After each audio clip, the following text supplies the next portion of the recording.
Welcome back to the Crochet Crowd, as well as my friends at yarnspirations.com. Pretend this is a granny square, and what's happening with certain people is that the center of the granny square is doing a twist. So it's just twisting slightly ever more every time they keep going around. Has everything to do with the tension of the crochet to the yarn. And so if your tension is not quite right, then what happens is that center twist. Even for people that do have good tension, sometimes the center will twist as well. So there are ways to avoid that, and it's all depending on how you finish your round. So today I'm just going to put a link in the video description on a granny square if you would like to be able to do one, but I'm going to show you today on how you can avoid that twist if that's bothering you a lot. So let's pause right here, because this is where the twist is happening. It's happening in the last bridge over. Now in older videos, we always just chain 2 and then we slip stitch to the top of the first chain 3. And you'll notice that where my hook is that I'm on top of nearly the first one. But what has happened in old videos is that we used to just chain 3, and then we would slam in the other 2 double crochets into the same spot.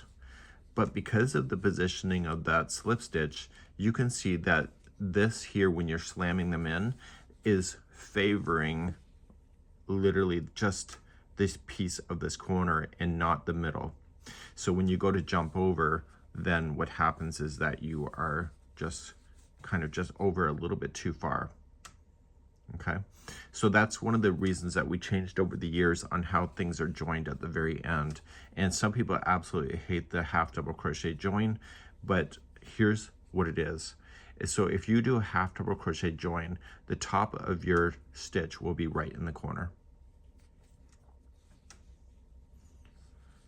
And the reason for that, see where you are now? You're right in the corner. The reason for it is that the loop that is on the hook right here is actually the top of the next stitch. So by doing a half double crochet join, you've moved yourself over by that spot. So you've moved over not only one stitch, but now the new stitch is right into the corner. So when you go to chain 3, you were on the corner instead of slamming yourself into the side of the first post.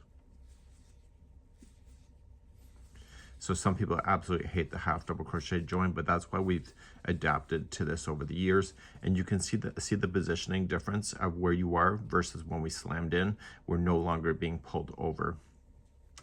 The other thing that you can do also, so some people do that and they still get a twist because of this tension. So it's like Tunisian, is that we keep going and working on the front side of the work. If you keep rotating around and around and your tension is off, you're literally dragging the stitches over and causing the twist to happen as well. So if that's happening for you, at the end of this, once you've done your half double crochet join, turn your blanket around, chain 3, and go in the opposite direction. So if your tension is dragging you into a spiral, by turning around, you're preventing that spiral from going in the same direction. So chain 3 and then moving on over. And so what this happens now is that every other row is the wrong side, right side, which is still very desirable in the way that it looks. So when you turn back to the right side of the work, see, you're still right in the corner where you started here, but now you can see that it's lining up perfectly. Okay, so hopefully that's of help to you. So if you're having a spiral, just change the way that you're finishing and ending.